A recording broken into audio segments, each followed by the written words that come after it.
नमस्कार दोस्तों, स्वागत है आप सभी का। BEd BTC high court update को लेकर की बात करेंगे। BEd BTC Allahabad high court का केस स्टेटस जारी हो चुका है 16 मई की सुनवाई का, और साथ ही साथ 17 मई की कॉज लिस्ट जारी हो चुकी है। और इसी बीच आप सभी को बता दें साथियों, हिमाचल प्रदेश में भी जेबीटी यानी बीटीसी के समकक्ष का मामला था, और आप सभी जानते हैं वहाँ पर बीएड को प्राथमिक में मान्य किया गया है।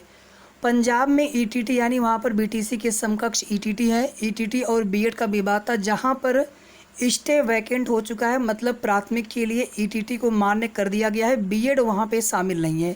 यानी अगर देखा जाए तो पंजाब में बीएड को यहाँ पर झटका लगा है, और उत्तर प्रदेश में देखा जाए साथियों तो बीएड के यूपी टेट प्रमाण पत्र प्राथमिक वाले पर रोक लगी हुई है, और अभी वो स्टे बरकरार है। और 16 मई को सरकारी अधिवक्ता के उपस्थित न होने की वजह से एक बार मामला टेकअप होता है 11 बजे, लेकिन उसके बाद सरकारी अधिवक्ता होते नहीं, फिर से रिवाइज लिस्ट में आने के लिए बोला जाता है, लेकिन पुनः जो है सरकारी अधिवक्ता, या फिर ऐसे समझ लीजिए आप कि बीएड पक्ष की तरफ से अग्निहोत्री त्रिपाठी सर बहस करते हैं और स्टे हटाने की मांग करते हैं। उसके बाद आप देखेंगे कोर्ट उठ जाती है और 17 मई की जो है डेट लगा दी जाती है। बीटीसी की तरफ से तान्या पांडे मैम है जो बहस कर रही हैं, बीटीसी का केस वो लड़ रही हैं प्रतीक मिश्रा वाली। तो साथियों अब यहाँ पर देखना ये होगा कि बीएड और बीटीसी के विवाद में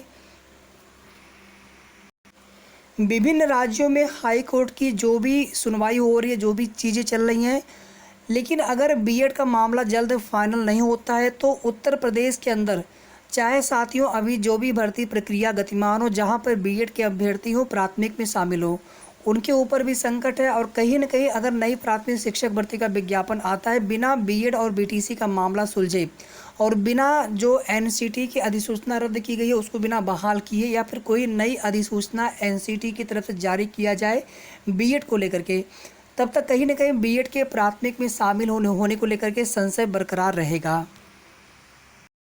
सबसे पहले इलाहाबाद हाई कोर्ट में 16 मई की हुई सुनवाई का जो केस स्टेटस है अपडेट हो चुका है, और यहाँ पर देखेंगे 17 मई की डेट लग चुकी है 1512 प्रतीक मिश्रा एंड 4 अदर्स की आज का।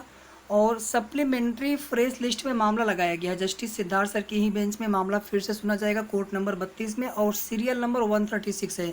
ये सप्लीमेंट्री का सीरियल नंबर, ध्यान दीजिएगा। सप्लीमेंट्री की अलग लिस्ट होती है, फ्रेश लिस्ट अलग होती है, रिवाइज लिस्ट जो है बाद में सुनी जाती है वो अलग होती है। तो 17 तारीख को मामला फिर से सुना जाना है, और कुछ न कुछ यहाँ पर फाइनल चीज़ें भी हो सकती हैं। यानी बीएड और बीटीसी के मामले में हाई कोर्ट की तरफ से कुछ चीज़ें डिसाइड भी की जा सकती हैं,